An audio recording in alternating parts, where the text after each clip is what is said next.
Hello everyone, মোৰ Facebook page আৰু YouTube চেনেলৰ অন্য এটি নতুন ভিডিঅ'লৈ সকলোকে স্বাগতম জনালোঁ। এয়া ৰীতিমাইনা দেখিছে, আজি আহিছে আমাৰ ঘৰলৈ। ৰাতিপুৱা শুই উঠিলোঁ, মই ৰুটি বনোৱাতহে লাগোঁ আৰু বাকী কামবোৰ কৰিলোঁ। ৰুটি বনাই লৈ মাক চাহ দিলোঁ, ইহঁত দুটাক দিলোঁ হৰলিক্স। আজি যিহেতু চানডে, গতিকে আলহী আহিব, অলপ ইডলি চিডলি পিঠা তেনেকৈ ৰেডি কৰিছোঁ। এয়া ইডলি বেটাৰ বনাই ল'লোঁ, গুড় দি বনাইছোঁ আৰু অলপমান বেকিং দি মিলাই ল'লোঁ। মিলাই লৈ মই ইডলি ষ্টেণ্ডত ধুনীয়াকৈ দি দিম আৰু একেবাৰে ৰেডি হৈ যাব। একদম চিম্পল আৰু কম সময়ৰ ভিতৰতে বনাব পাৰি আৰু একো লেঠা নাই, লাগি থাকিব নালাগে। মই জাষ্ট বেটাৰ তৈয়াৰ কৰি ইডলি ষ্টেণ্ডত দি বইল হ'ব দিলেই হৈ যায়, নিজে হৈ থাকে আৰু টাইমত অফ কৰি দিলেই হ'ল, বাছ ইমানেই কাম। গতিকে ইডলিকে মই বাছিলোঁ বনাবৰ কাৰণে আৰু কেকো বনাইছিলোঁ বাৰু, সেয়া ভিডিঅ' কৰা নহ'ল। সেয়াই, বাকী ভাত চাত ভাতৰ কাৰণে যোগাৰ কৰিম, ভাত চাত খাই যাবগৈ আৰু ককা যিহেতু গা বেয়া হৈ আছে, ককাক চাবলৈ আহিছে, গতিকে ময়ো ইয়াত সোমাই যাবলৈ মাতিছোঁ আৰু ৰিধিকো নাই দেখা বহুত দিন হ'ল, বাহঁত আহিবগৈ আজি। গতিকে এয়া ইডলি ষ্টেণ্ডত ইডলিখিনি দি এনেদৰে তুলি দিলোঁ আৰু 15 মিনিটৰ পিছতে মোৰ ইডলিবোৰ একেবাৰে ৰেডি হৈ গ'ল। আৰু ইফালে চব বতৰ কেনেকুৱা হৈ আছে, একদম ৰ'দো দিয়া নাই, বৰষুণো দিয়া নাই, বৰ বেলেগ ধৰণৰ হৈ আছে, গৰম পূৰা আছে। বাকী এইখিনি বনাই লৈ মই আৰু খাই ল'লোঁ ৰাতিপুৱাৰ চাহখন। এয়া ৰুটি লৈছোঁ, ইডলি, তাৰপিছত কেক আৰু গুড়। এনেদৰে মই ৰাতিপুৱা লাল চাহ একাপ খাই লৈ বাকী কামবোৰতো আছে, ঘৰ মোচা, কাপোৰ ধোৱা সেইখিনি আছে, সেইখিনি কৰি লৈ ঘৰ চৰ মুচি কাপোৰ চাপোৰ ধুলোঁ আৰু ছোৱালীক ক'লোঁ অলপ চাফা কৰাচোন, ৰুমটো ধুনীয়াকৈ চিজিল কৰিলে, বিচনাখনো পাৰি দিলে আৰু মই খাই লৈছোঁ চাহ খোৱাৰ পিছতে আকৌ ছোৱালীক থ'বগৈ লাগিব এবাকাছৰ ক্লাছত। গতিকে তাই ৰেডি হ'বলৈ হৈছে, মানে ওলাবলৈ লৈছে। তাই কালি অনা ফ্ৰকটো পিন্ধি চাইছে, এয়া তাই তেনেকেই তাৰে এখন পিন্ধি লৈ একেবাৰে ওলাই গ'লোঁ আমি এবাকাছৰ ক্লাছলৈকে বুলি।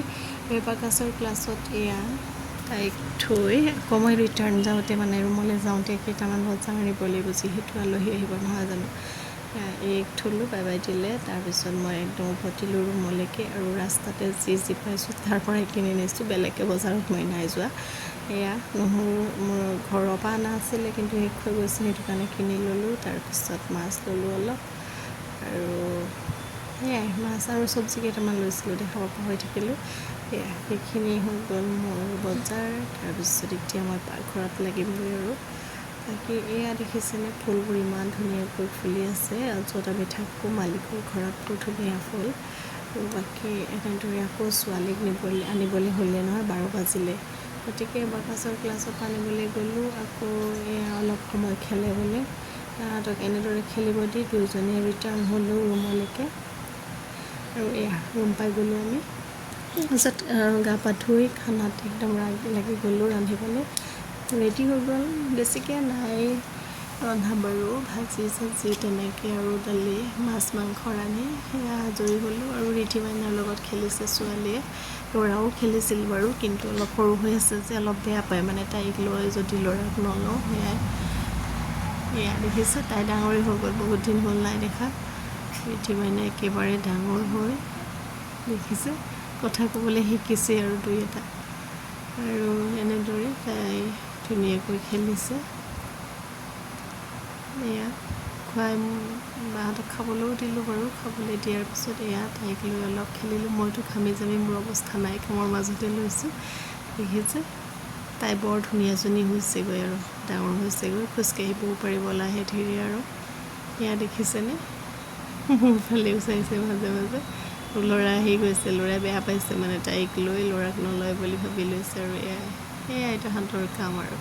বাকী দুইটাকে একেলগে লৈছোঁ, পিছত আৰু অলপ সময় খেলি আকৌ বিদায় দিব হ'লে তেওঁলোক যায়গৈ, পঠিয়ালোঁ আৰু তেওঁলোকক। এয়া ল'ৰা দেখিছেনে, লগতে যায় বোলে, বেয়া কান্দিছে ৰাস্তাৰ কাষতে। মই তাক বনাব পৰা নাই, যেনে তেনে বনাই মেলি ৰুমলৈ আনি তাক খুৱাই ল'লোঁ। ছোৱালীক আকৌ পঠিয়ালোঁ আৰ্টৰ স্কুলত, মই বেলেগ এগৰাকীৰ লগতে পঠিয়াই দিলোঁ আৰু আজি। সেয়া তাক বনাই খুৱাই মেলি মই আকৌ গ'লোঁ ককাৰ চাবলৈ, মানে গা বেয়া হৈ আছে যে। সেয়ালৈ অলপ সৰুকৈ টিফিন লৈ লৈছোঁ আৰু খাবৰ কাৰণে, যিহেতু পেচেণ্টৰ লগত থকা কথা। গতিকে এয়াই মোৰ টেম্পুতে মই গৈ আছোঁ আকৌ ককাক চাবলৈ বুলি, এয়া হস্পিটেলত। অৱস্থা একদম সংকটজনক বুলি ক'বই লাগিব, উপায় নাই। বাকী কি হয় আৰু ভগৱানৰ ওপৰত কথা। এয়া তাত অলপ সময় থাকিলোঁ, তাৰপিছত এয়া 7:30 বজাত উভতিছোঁ অকলে টেম্পুতে আহিছোঁ বাৰু। বাকী এয়া এইখিনি মই ধুনীয়াকৈ থৈ লৈছোঁ, যিহেতু মেডিকেলৰ পৰা অহা কথা। গা পা ধুই ল'ম আৰু কাপোৰ কানি খুলি লৈ গা পা ধুই আজৰি হ'লোঁ। আৰু এতিয়া ভাবিছোঁ বিচনাখন দেখি ইমান ভাগৰ লাগিছে, অলপ শুয়ে যাওঁ নি, কিন্তু উপায় নাই, ৰান্ধিবতো লাগিবই, ল'ৰা ছোৱালীকেইটাক খুৱাব লাগিব। গতিকে সেয়াই নিজৰ মনটোকে বান্ধি লৈ আকৌ পাকঘৰলৈ গ'লোঁ, ৰান্ধি মেলি খাম। গতিকে এতিয়া আৰু মোৰ খোৱাৰ টেনশ্যনটো একদম এৰি আজিলৈ আহিছোঁ। Bye bye.